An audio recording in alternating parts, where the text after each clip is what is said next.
10 years ago, a group of us at the special interest group at the Castro Middle School in Campbell were lamenting the lack of building activity in the club and noted that the building activity coincided with contest events, line following, maze busting, that sort of thing. But, you know, after these contests, nobody was ever happy. You know, the line was too shiny, I used narrow, blunt planks or whatever, you know, name your excuse. And so we wanted to do something that was easy setup. We knew that there were dozens of robots in the club, and we thought about tabletop soccer. Well, we thought, well, we put some little nets around the table to catch the robot if they fall off. It's like, no, that involves setup. And that's when it was born, the TableBot. The TableBot is a robot designed to survive, live, and play on a table or pay the price. So how do you get to tabletop soccer? Well, you get there the same way you would eat an elephant, one bite at a time. That's the punchline. These are the jokes, folks. Okay, so phase 1 we started doing in June. Phase 2 we did in August, and phase 3 we do in October. And it's whatever you've got. We've gotten Lego robots, vacuum cleaning robots, hack toys, Bobots. But the idea is phase 1 is simply to go from one end of the table to the other and back. Phase 2 is to push a block off the edge of the table. And phase 3 is to push the block into a shoebox mounted at the end of the table. We don't specify the size of the table, the width of the table. Michael and Rose realized with Igushu, which is a walking robot, relatively slow walking robot, that we never specified whether we traverse the length or the width. Just go from one end to the other and back. So, you know, just did a width trip. And it works. It's all about the show. It's all about the performance. So, how many robots we got here this evening? Raise your hand if you brought a robot. 1, 2, 3, 4, 5. Come on. 6. Looking very good. Okay. Got 6, 7, 8, 10. I got 10, so we got at least 20. Okay. We're making progress. All right. So, without any further ado, let's do a TableBot here. I brought a TableBot. This one's 2 years old. This is actually our club bug, modified to do the TableBot. With any luck, we might get a phase 3 out of it. It'll do a phase 2, I know, and phase 1. It's actually done phase 4, which is it's okay to fall off the table. It just still needs to run when you put it back on. So you could actually achieve phase 4 before phase 1. Anyhow, so let me put a fresh battery in here. There's another tip.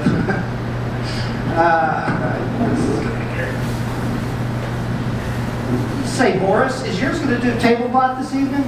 No. What is it going to do FloorBot? Is it going to do FloorBot? No. What's it going to do? Oh, you got camera. You got camera stuff. Okay. Yeah. So, you know, we've got this TableBot portion that we're going to do. We've also got the new FloorBot challenge.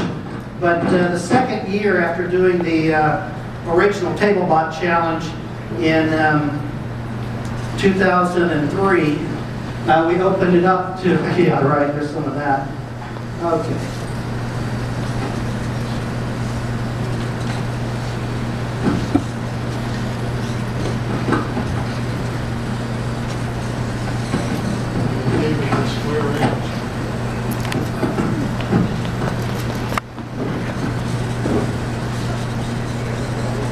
Here's the phase 2 anyway. Let's try this one more time. So this is Buggy. Buggy's a couple of years old.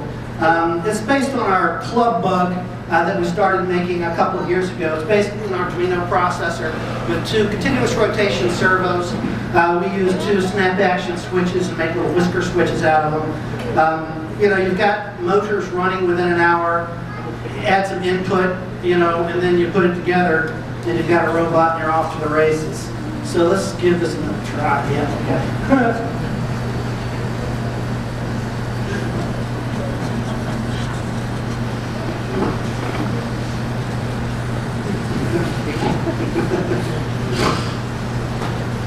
It's not a contest, it's challenge, okay? Yeah, now I think I'm running out of juice. Now I'm going to blame it on the baggers. That's why I bring a spare battery.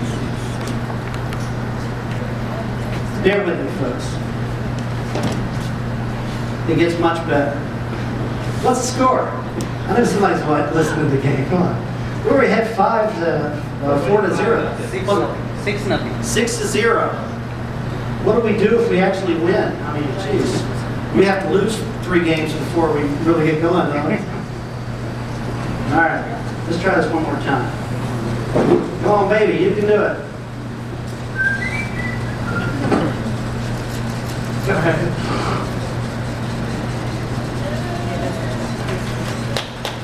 Thank you. You're kind. You're very kind. There he goes. Victory lap. Yay. Okay, does anybody else have a TableBot out there? Come on, I know you're out there. Jared? Is that you sneaking off? All right. There he is. He's going for it again. Thank you very much. All right.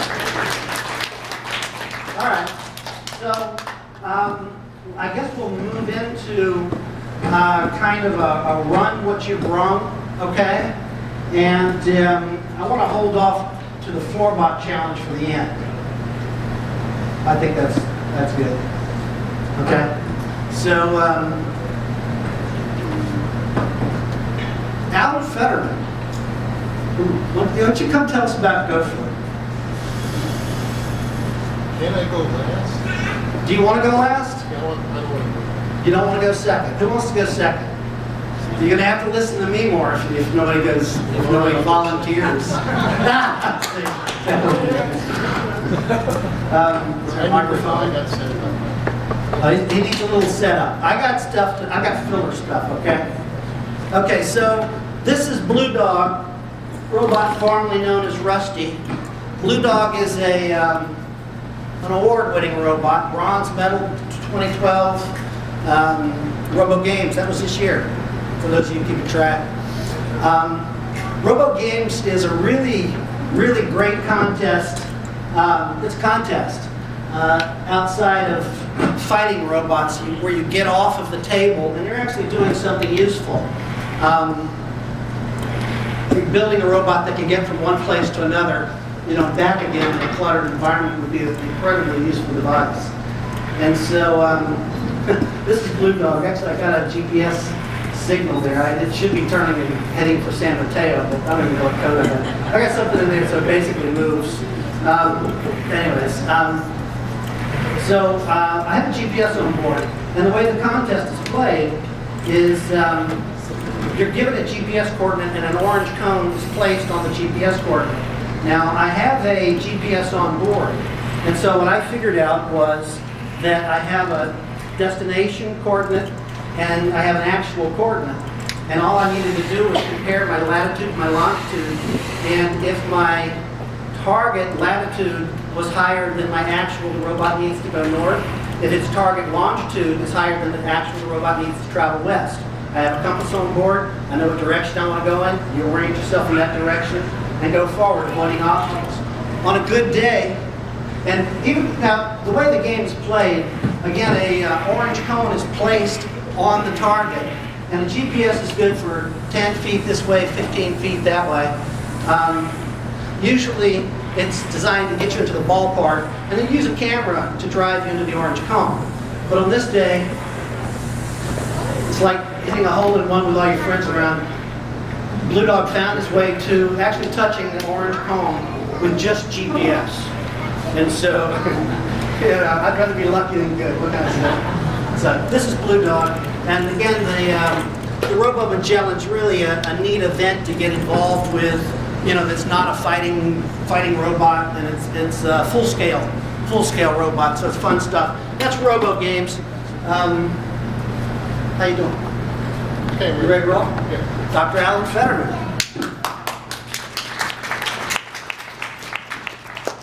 Okay. This started out as a club. Can somebody mic Alan?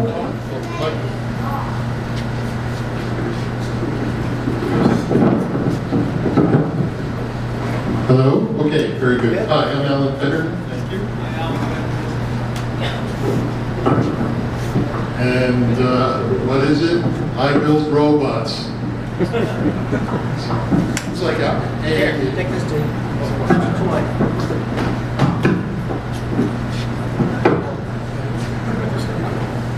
Thank you.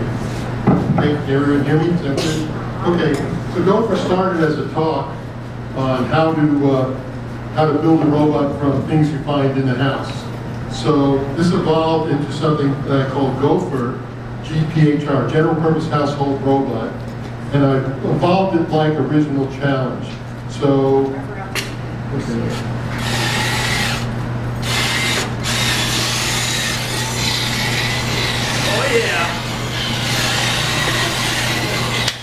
So the first Gopher was basically a really small platform that pushed a sweeper around the floor, so I had my own teleoperated Roomba. And then I put a mop on it. I had snap-in tool capability. Then I put a remote camera on it, so I had teleoperated. And what I find is for a robot that can do a general purpose household work, they're all defeated by doors. So no robot, a closed door defeats most robots. So I decided to add a door opener to my robot so it can go into the next room and do whatever it needs to do. So that's what I've been working on, the mechanics of the door.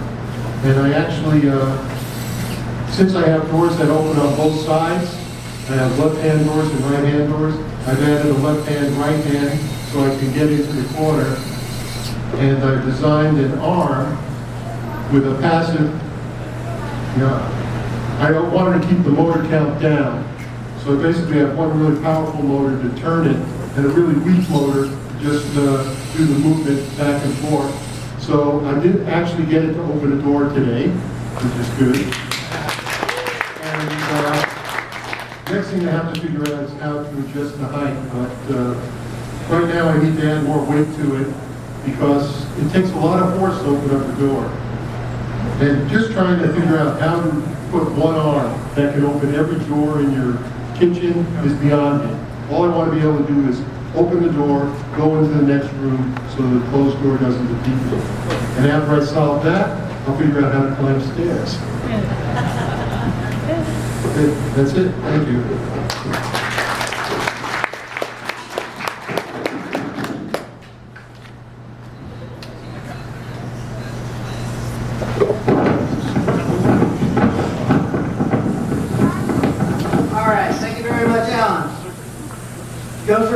Gopher's looking better and better.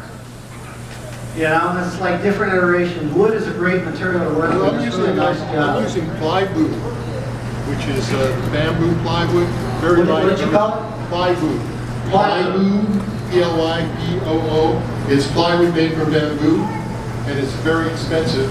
But I got a lot of, somebody was cutting up a whole bunch of it. I got a lot of it. It's for your robot. It's worth it. Come on. How many up? Jeez. It's expensive. Okay. Let's see. Oh, this is Wiry. Wiry is a neat little hack. Wiry is a kid's book. My Little Blue Robot. The kids put together, and they close the door, and he says, "What'd you say?" Doesn't seem to know. Anyway, he says, "Hello." This is his mouth. So there he is. Hello, you are my friend. Isn't that cute? It's annoying after a while. So. Yes, yeah. Anyways, it's My Little Blue Robot, and I've hacked it, I've wired it. But it was really neat because you could just pop out the rivets and put servos in there, you know, standard for the arm, continuous rotation for the wheels, move the speaker up to its mouth instead of its belly where it belongs, and, you know, add the ultrasonics. And kids of all ages love it. It's really nice. It's different when you get into like a humanoid form factor. It's kind of funny. When you're working on a wheeled robot, it's like, When you're working on a wheeled robot, it's like being a mechanic. And when you're working on an Android, it's kind of like being a doctor. And when you work on the Crow, for example, it's kind of like being a taxidermist. Anyways, this was working a few minutes ago. Now it's not. Okay, so that's why I bring in 8 or 10 robots.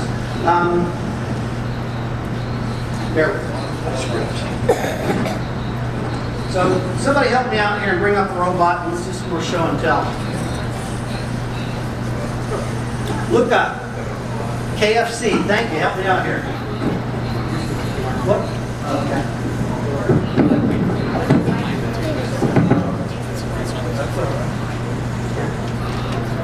Should be on the table? Tell people what it's doing. Look up. Should be on the floor? Let's put it on the floor. You want to put it on the floor? You don't need the shoebox, do you? No, I'm not gonna be doing anything like that. We need wiring. You need this one? Thing for my ear. Are you talking to that? Yes, There you are. Nobody can hear you. Okay, well, that's right. This one.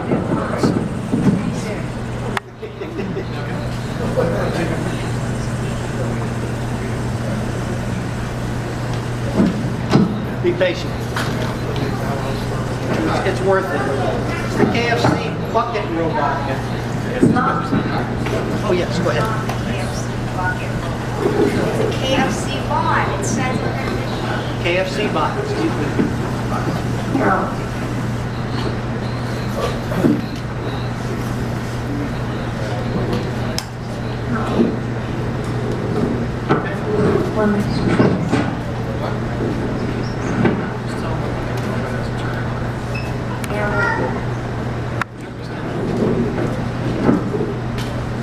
Robot is the KFC bot.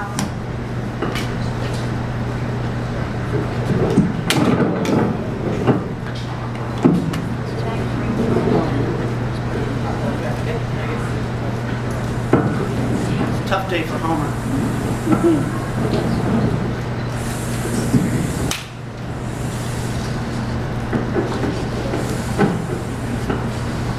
What's he doing, Luca?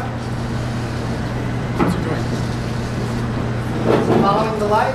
Yeah, it's supposed to turn towards Okay. He's supposed to turn towards the light. Oh, there he goes. Tell people what it's doing. Talk to the people. It's turning towards the light. All right, you want to move it back and starting over again? Yeah, let's start. There you go. Be patient. You're going to find me. Oh, turn up the audio. He sings a little song. Very nice.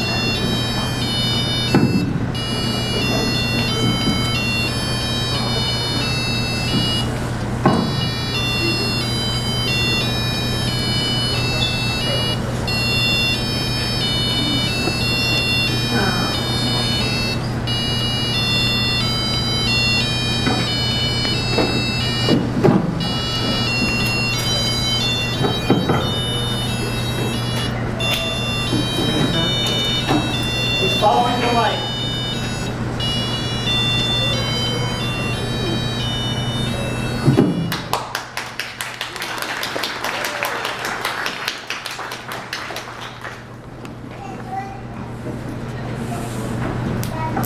All right.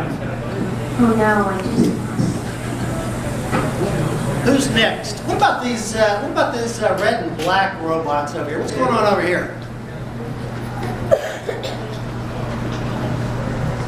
You said red and black, man. Oh, there's more than one red and black robot.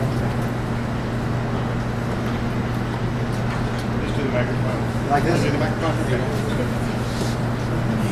Inside that thing.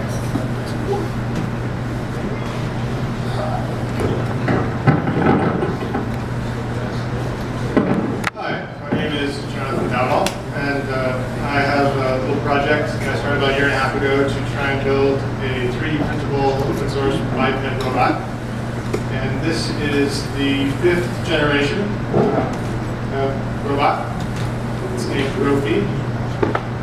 It has 12 different joints in it, and can walk around and avoid obstacles using the eyes, which are ultrasonic range sensors. You can print all of the parts on a hobby grade 3D printer in about 25 hours.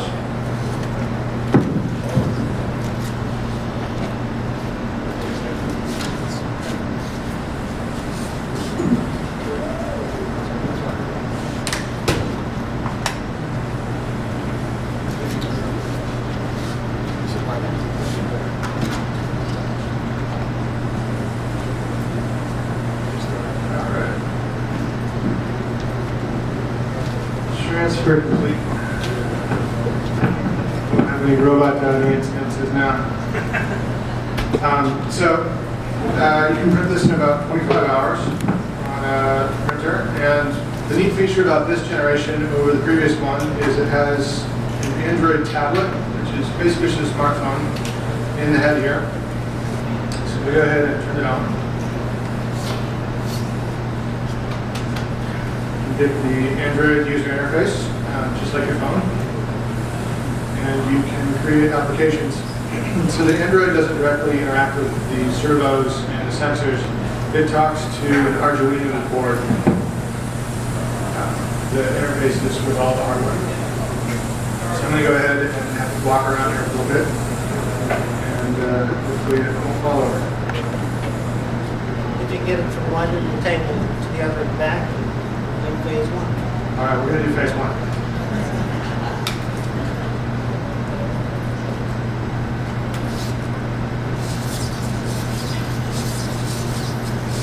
It has adjustable speed here, so I'm going to try and dial it to its speed.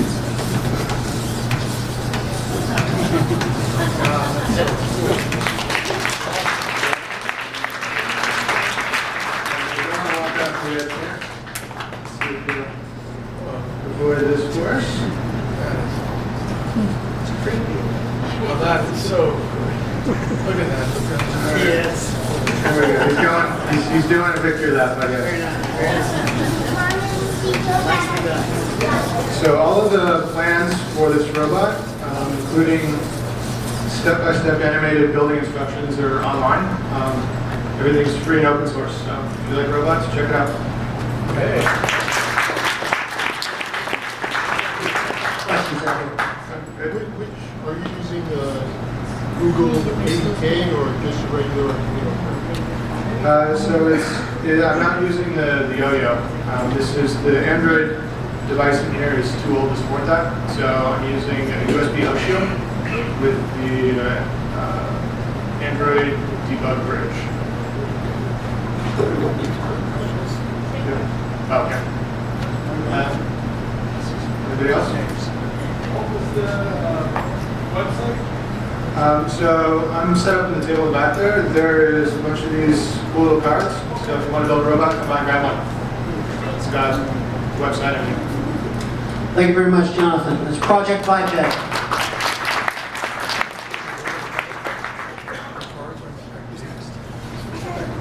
I please have the card? Could we get the Got a volunteer there. The URL? It's projectbiped.com. Projectbiped.com. just like on your shirt? Just like on the shirt. Funny how that works. All right.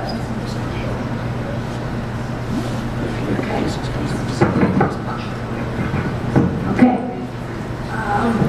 So this is What's your name? my name is Maxim. This is a holonomic car, and right there, it has 4 wheels.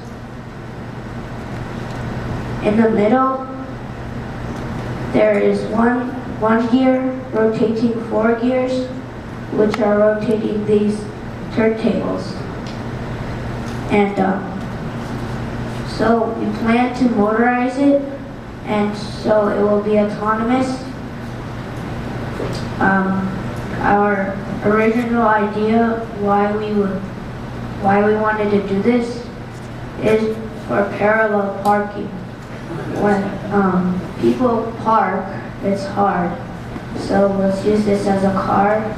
So the car comes It just gets parallel to the space where it wants to park, and it turns, and it's in its parking area. Very nice.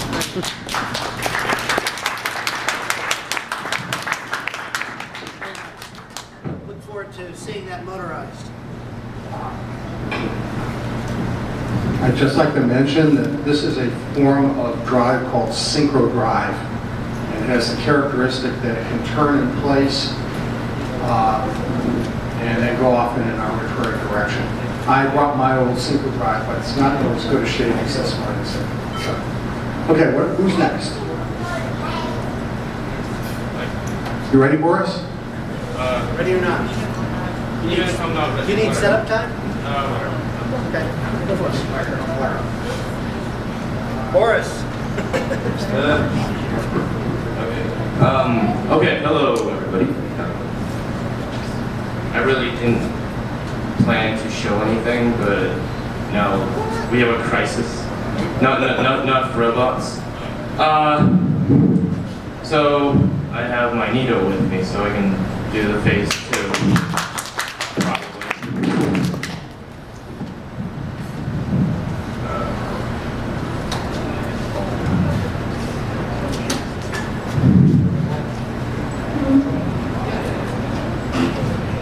Oh, actually, I can't. Sorry.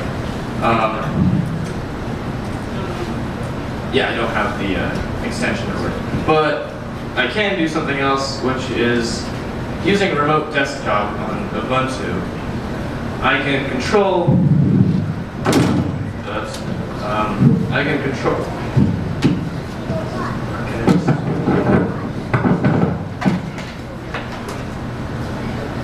Okay, so I can control it remotely through the network, and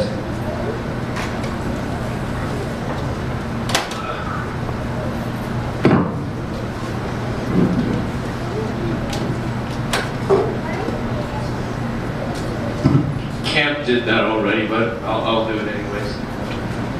Oh, wait a minute. If you get the network through this, go ahead. What? I did it already. You're not supposed to be able to do that. Why? Never mind. Okay, sorry, Google, if I wasn't supposed to do that.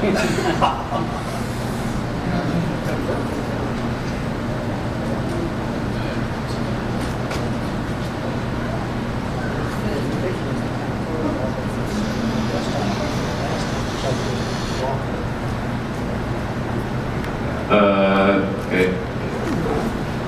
Tell us what you're doing, Boris. I'm using ROS.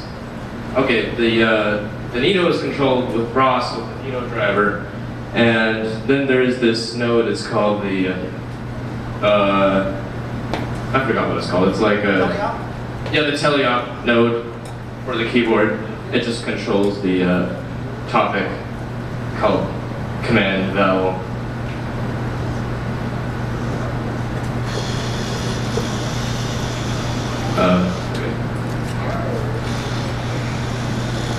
If you're making it, you're explaining it wrong.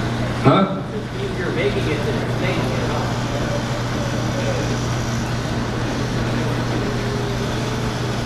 Yay!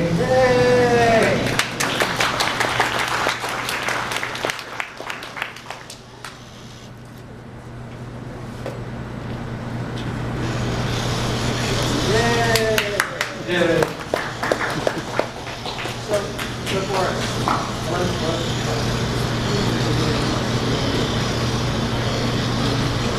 so you basically test.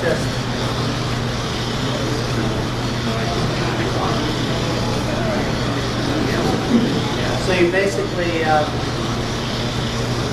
you basically, using the remote desktop to do the camera on this and teleop controller? Okay, all right, fair enough.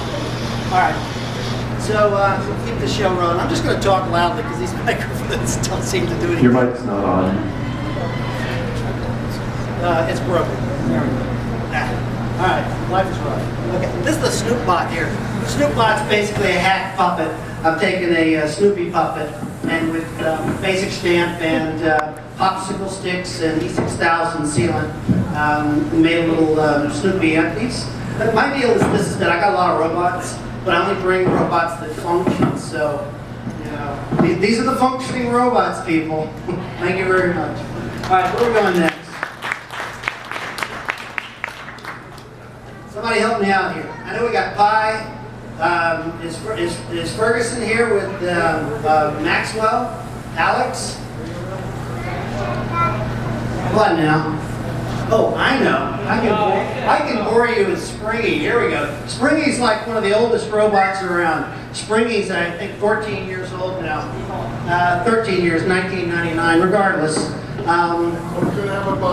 So this is my Burning Man robot, Springy thingy. Test 1, 2, test 1, 2. Are we done? All right. So this is my Burning Man robot. After participating in Robot Wars, it's like I wanted to build a robot for Burning Man. I went to the Solar Vehicle Festival, Palo Alto Medical Center, and there's this big burning guy out there. He's like, ooh, I want to build a robot for Burning Man. And he looked at me and he says, oh no, don't do that. It'll ruin your computer. It'll corrode this. It'll mess up this and that. Forget it. Now I have to do it. So from 99 to 2005, we took a robot out to Burning Man with the express goal of being able to leave the event with a functioning robot. And I'm proud to say that all 6 years we managed to do that. Now, Springy's trick is she's radio controlled, but she'll also follow this infrared Pringles can. Come on, baby. Well, maybe you go this way. And then she'll grab it. There it goes. So that's her trick. Yeah. Robots always break when you try to demonstrate them. Anyways, so this is actually a useful robot. She'll carry tools for me. Got toolbox here. All right, who's up next?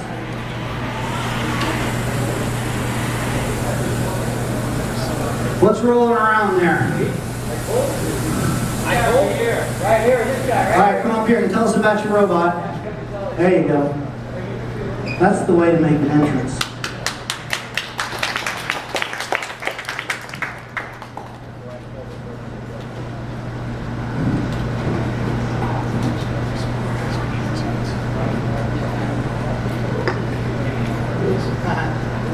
All right, nice to see you. Mario? Manu.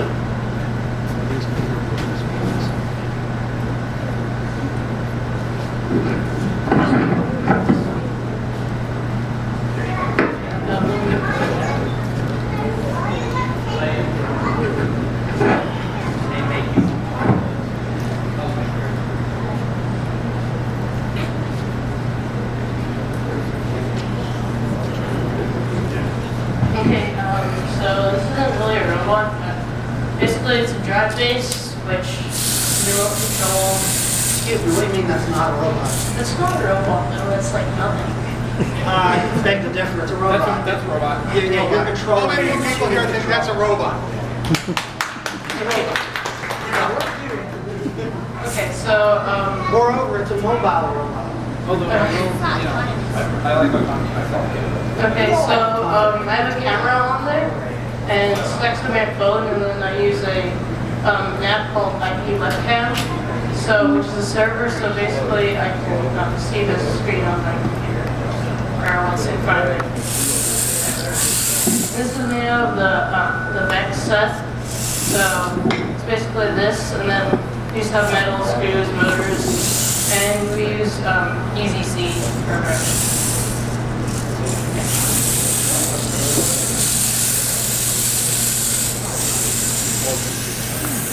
Part of FTC? Huh? Is this part of FTC? No, it's like it's close to FTC. It's Vex. Yeah, no, but it's part of the FTC company. No.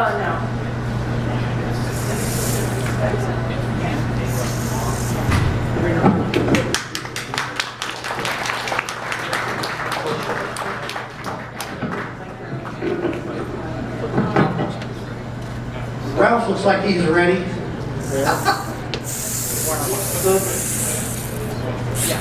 One guy who has almost as many robots as I here. You want to use this?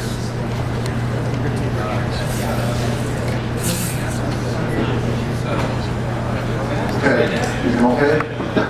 Cool. All right. Well, finally, I know most of you have seen HomeBot, my FloorBot, but I now have an Android app. I'm driving it, able to stream the video to the Android, and this is actually a Kindle Fire, so it's not running ROS. It's an application I wrote myself, and there's a little touchpad that you can use to actually drive the robot.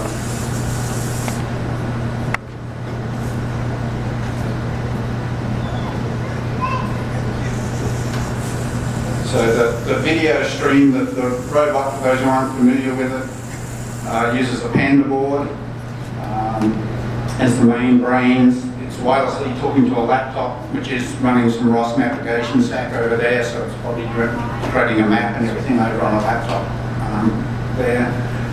It has a PIC32 I/O board doing the motor controllers and the encoders and that sort of stuff. And the control from the Android is straight to the Panda with no ROS involved. So it's just also broadcasting ROS messages that the navigation is using, but you can run the whole thing without ROS this way. So what's the difference between the Android and the Panda board? It's wireless. So there's two streams. One is the video stream, so I'm running a GStreamer application on the Panda. And it's actually using the hardware video compression. So this is H.264 compressed video that's been streamed using the hardware compression on the Panda. I'm currently only getting about 4 to 5 frames a second because I'm also running the point cloud and the navigation. If I run the video alone, I can get close to 30 frames a second. I think it's just some threading optimization I want to try to do to get the two to play a little bit better and get a little better bandwidth out of the video. So anyway, that's about it for now. Next thing is it has a Connect on it, which you can probably see if you're in the front. If not, start using the Connect data and the video to do some object recognition and navigation. So hopefully Tim's pylons next year will get to navigate around the pylons. Okay, any questions? That's the Kindle Fire. This is a Kindle Fire, the original Kindle Fire, not the newer one. That's one of the reasons I didn't use ROS is because right now ROS isn't supported on the Kindles. So I ended up writing my own app, but not that I'm against ROS for any reason, but it wasn't available. So I wanted to try it myself. Any other questions?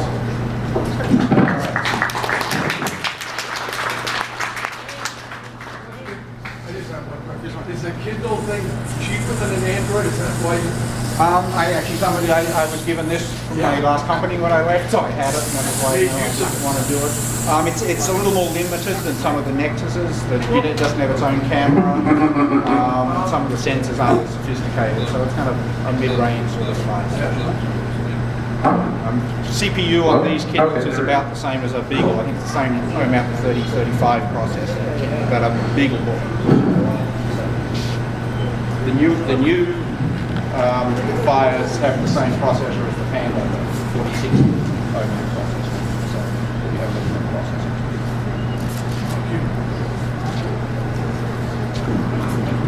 One of my favorite things about this robot is how quiet it is. No, it's great. It's, you cannot hear it. Okay.